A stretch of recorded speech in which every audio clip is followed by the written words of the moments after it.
stiamo arrivando al vincitore del terzo posto. Naturalmente andiamo sul podio all'incontrario, come si suole fare di consueto, per quanto riguarda la narrativa edita. E per il terzo posto chiamerei qui a premiare in palco proprio uno dei nostri sponsor che ho anche appena citato, ovvero Alessandro La Penna di Alexander Black Cab. Prego Alessandro.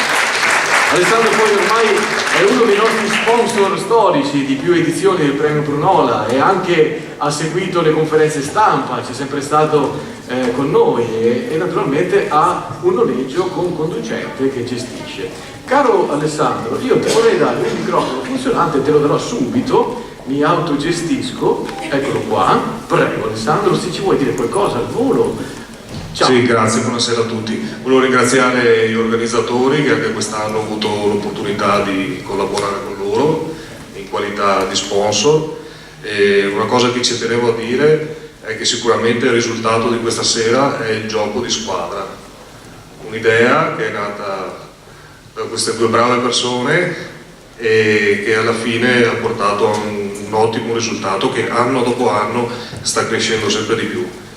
Dico il gioco di squadra perché secondo me sia nella cultura sia soprattutto come hanno avuto una bella idea quest'anno di allestire nella torre civica, pertanto dare un abbinamento anche al turismo, è il gioco di squadra che fa crescere il sistema sia culturale che turistico. Io chiamo del nostro principato, perché io Castelfranco lo intendo come principato, non come città. Addirittura. Sì. Bene, allora invitiamo la nostra Katia a portarci la lista con il nome del vincitore del terzo posto e quindi andiamo a vedere chi sarà il vincitore terzo classificato, giusto Alessandro? Giusto. Allora, il terzo classificato della categoria narrativa edita è Giovanna Zucca. Giovanna Zucca! Con noi due. Con noi due anche!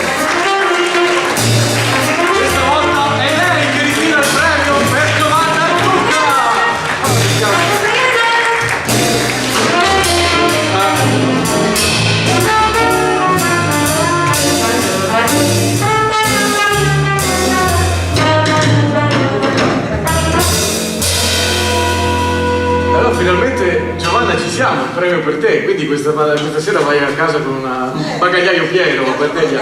Esatto, però noi due pare fatto apposta, no? Noi due non c'è due senza tre. Credo che Alessandro abbia una curiosità da chiederti, credo, no? Sì, Domanda. C'è una domanda che volevo fare. Allora, l'idea di base parte da due spermatozoi, poi due feti, che si parlano e commentano quanto accade. Come ti è venuta questa idea? Perché mi sono divertita a immaginare come sarebbe la vita prima di essere vita, come se un'idea di esistenza potesse prendere coscienza. Cosa accade a tutti noi? In fondo ci siamo passati tutti, non ce lo ricordiamo, ma cosa abbiamo pensato? Se avessimo avuto una coscienza, quali sarebbero state le nostre domande? Ho immaginato questo dialogo qua.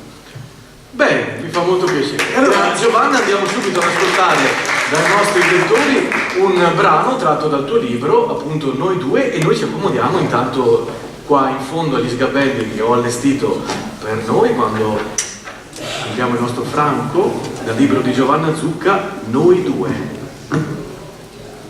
Corri, corri! Michele si volse a guardare chi lo incitava in tono così perentorio, ma ciò che vide lo frastornò. Una moltitudine di esseri in tutto e per tutto simili a lui correva all'impazzata verso una destinazione che non riusciva a individuare. Chi sei? Si sentiva sospingere da più parti, lo urtavano, lo superavano, il rumore era insopportabile. Ehi, non fermarti! Ma chi sei? Corri, non fermarti! Ma dove corro? Corri, non pensare e soprattutto non perdere tempo. Perdere tempo? E che vuol dire? Io non capisco più niente. Cosa è stato? Michele aveva rallentato la sua corsa, speranzoso di ricevere una risposta, ma tutto intorno era caos e nonostante il desiderio non riusciva a scorgere l'origine di quella voce. Una voce amica?